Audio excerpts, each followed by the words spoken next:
Hey guys, Doll Chick. We are going to change Andrew, and I've got a few tips and tricks on that. First thing, we are going to take his socks off of his feet, and we're going to put them on his hands. You're going to flip it inside out, tuck his thumb in, and just roll it down over. And we are going to pull his shirt sleeve out over the sock. Going to do the same thing on this side. Stick your fingers down in, flip it to the end, like that.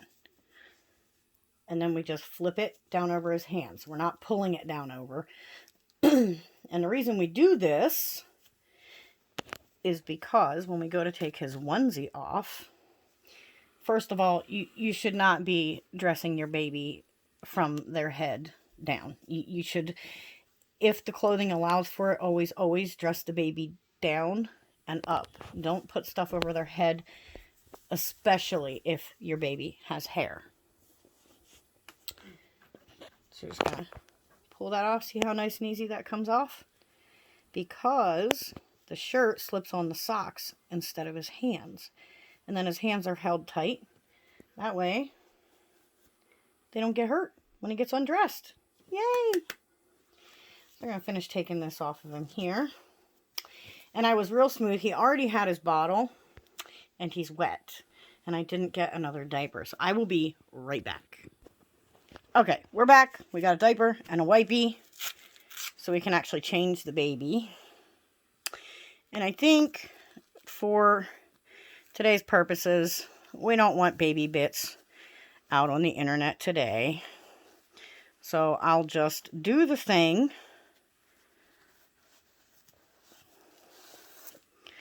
Put this over there.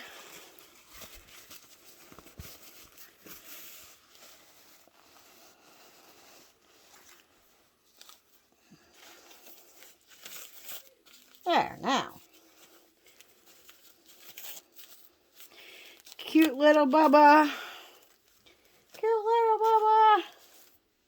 Now, if you just leave the socks on his arms, we're going to use them in the same fashion. I usually pull them down to cover as much of his arms as I possibly can. You can use oversized socks that go the whole way to their shoulders if you like. Onesies. Mine get stretched out at the top, but here's the thing. New clothing or new silicone baby. I think the clothing is a little cheaper of an option, which is why we dress from the bottom up. So you're going to take the neck, make sure the tag part here is in the back. And we are just going to slip this up the baby. The other thing about this, now he was permanently matted. I do still every now and again hit him with a dry powder. Mostly, I guess it just makes me feel better. But a lot of babies aren't properly matted. They've got shiny spots. He's starting to get some on his face. But you really should powder them like once a week or so. Let's get rid of his dirty dighty. Put that way over there.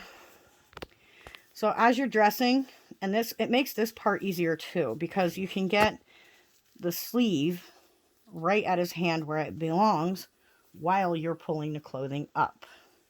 Now Andrew is a full newborn size, but you see how it kind of just pulls right up his arm.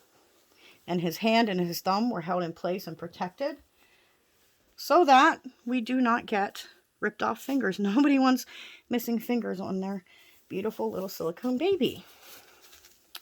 So then we'll go ahead and finish dressing him here. Andrew, Andrew, sweet little baby. Sleeper. These seem pretty straightforward. But here's the thing, right? So if you don't want to get another pair of socks, that is perfectly fine. It is definitely doable. Which, by the way, fun fact, I've had this onesie and blanket for a while. I didn't even realize the two of them matched. No, I did not purchase them together. This is what you get when you buy everything at Walmart. Truly, I tell you. So we're just going to pull this down, just like we did with his shirt, with his onesie. I'll pull his little handy out. Now for sleepers, you sometimes have to pull and adjust the back. And he has armatures, so that makes this a little bit easier with him. For silicones without armatures, you actually want to open up the hand of this and reach in and, you know, put your hand over there to pull it through. You can still do that with armatures. I just found it to be much easier with the sock over their hand, because then I don't have to worry that I'm going to hurt his fingers. So now Andrew is all good to go, so I'm just going to peel this back, reach down in there, and you can just, as soon as I find the end of it, you can roll that right off just the same way you rolled it on. So if you reach down in here, you find the end of it. You're not pulling it off, you're rolling it off. You're saving friction against his sensitive silicone fingers. And then, and it seems maybe a little bit dumb to put socks on him before you put him in a sleeper, but I promise this is going to save your baby's paint and toes and fingers. This is preventative. So since we are putting these on his feet and leaving them there, just put them here and flip them down. People that are parents have already learned the trick with the folding and the rolling of the sock, or maybe you never did. But it's a great way because, see, now he has protected toes. So when I am sticking his feet in his sleeper, I can just slip that up over there and it's perfectly fine. Adjust his armature here a little bit. And so cute. Now he's getting an extra tonight. As I call it, his medicine. It's just a lubricant, because we don't ever want to stick something in a silicone baby's mouth without some kind of lubricant. We don't want to pull down or squish his cheeks or any of that. There is a little bit that piles up at the front. So if you get a little on the passy, you just kind of twist it a little bit and it would go right in. See that? That is why we need the lubricant, so that it's not dragging. All right, and we'll put him aside. I have an extra special treat because Miss Sapphira also needs changed into her nightie.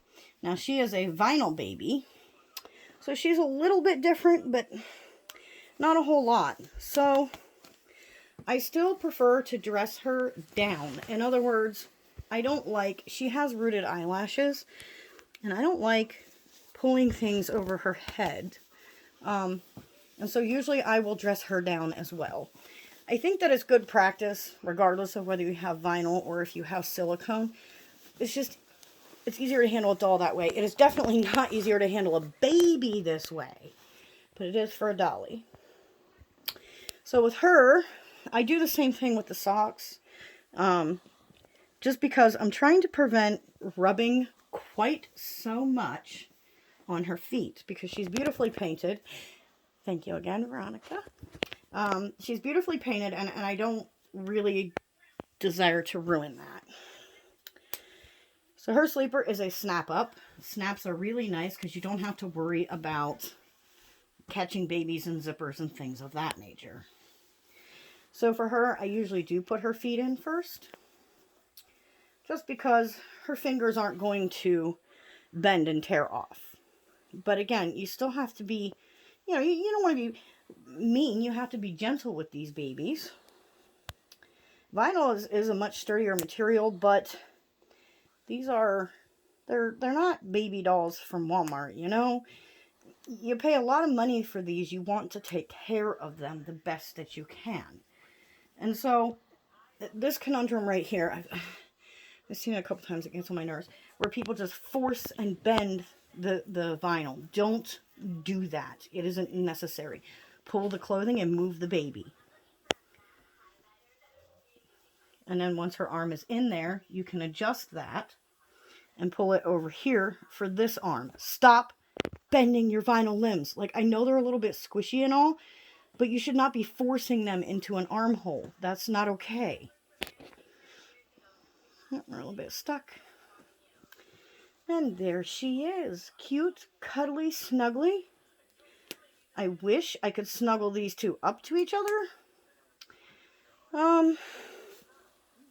There's this long-standing thing about silicone and vinyl. Honestly, I don't think there's anything to it. I think it's a crock. I think tin cure definitely reacts. I think platinum silicone is, by the way, what we use medically and food grade as well. I don't think it would have any effect at all. Am I going to test that with my expensive baby? No. No, I am not. But nonetheless, there's our sweet pea. And she does not need medicine for her binky. She just gets hers. Oh, so sweet. I love this little peanut. So we're going to wrap her up.